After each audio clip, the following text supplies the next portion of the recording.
స్పర్ధయా వర్ధతే విద్య అంటారు. ఇద్దరి మధ్యన ఉండేటటువంటి విద్యలో స్పర్ధ వాళ్ళిద్దరి చదువు ఉన్నతికి పనికొస్తుంది. అట్లాగే వ్యాపారంలో కూడా స్పర్ధ ఉండాలి. ఇద్దరి మధ్యన వ్యాపార పోటీ వల్లనే బాగుపడతాం. ఫర్ ఎగ్జాంపుల్ బిఎస్ఎన్ఎల్ ఫోన్ తీసుకోవాలంటే ఒకనాడు ల్యాండ్ ఫోను రికమెండేషన్లు, భారీ ఎత్తున లంచాలు, నానా నరకం ఉండేది. గ్యాస్ బండ తీసుకోవాలన్నా, గ్యాస్ పొయ్యి తీసుకోవాలన్నా నానా రకం. అదే ప్రైవేట్ సంస్థల్ని ప్రోత్సహించిన తర్వాత ఇవాళ ఏమైంది, ఆఫీస్కి వచ్చి, మన ఆఫీస్కి వచ్చి లేదా మన ఇంటికి వచ్చి మరీ నెంబర్లు ఇస్తున్నారు. అలాగే మన ఇంటికి వచ్చి మరి కనెక్షన్ ఇచ్చేవాళ్ళు ఉన్నారు. బ్యాంకులు చూడండి అంతే కదా. అలాగే రేట్లు ఎంత పడిపోయినాయి. ఒకప్పుడు మినిమం 350 నుంచి 400 రూపాయలు ల్యాండ్ ఫోన్కి, ఎస్టీడీకి రేటు, అట్లాగే ఐఎస్టీకి రేటు, ఇట్లా ట్రంక్ కాల్స్ రేట్లు ఇట్లా.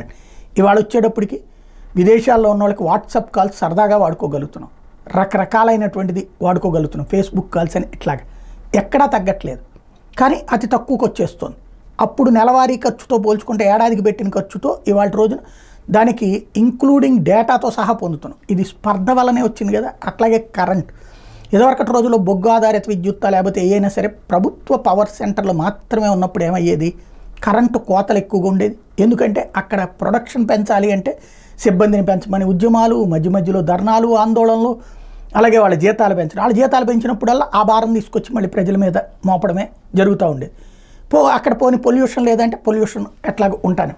ఇప్పుడు ప్రైవేట్ను కూడా ప్రోత్సహించినటువంటి నేపథ్యంలో అటు బొగ్గు ఆధారిత విద్యుత్ కావచ్చు, ఇటు పక్కన మన సోలార్ ఆధారిత విద్యుత్ కావచ్చు, విండ్ ఆధారిత విద్యుత్ కావచ్చు, వీటన్నిట్లలో కాస్ట్ తగ్గిపోతుంది క్రమంగా. ఇదివరకు 7.5-8 రూపాయలకి బొగ్గు ఆధారిత విద్యుత్తు తయారైతే ఇప్పుడు మహారాష్ట్ర ప్రభుత్వానికి అదానీ సంస్థ యూనిట్ ₹4.36 ఇది ₹4.08 ఇస్తానండి బొగ్గు ఆధారిత కరెంట్. జేఎస్డబ్ల్యూ ఎనర్జీ వాళ్ళు ₹4.36 ఇస్తాను, టోరెంట్ పవర్ వాళ్ళు ₹4.70 ఇస్తానంటే, అదే మహారాష్ట్ర ప్రభుత్వం ఇప్పటిదాకా ఉంటుంది ₹4.97 అయితే అదాని వాళ్ళు ₹4.06 ఇస్తానన్నారు. 25 ఏళ్ల పాటు అట్లా ఇవ్వడానికి సిద్ధమని చెప్పారు. మరొక వైపుని చూస్తే సోలార్ విద్యుత్తును వచ్చేటప్పటికి ₹2.70 ఇస్తానంటుంది. దాంతో ఇప్పుడు సచ్చినట్టు మిగతా వాళ్ళు అంతకంటే తక్కువకి ఇస్తానని రావాలి. అది ప్రజలకు మంచిదే కదా.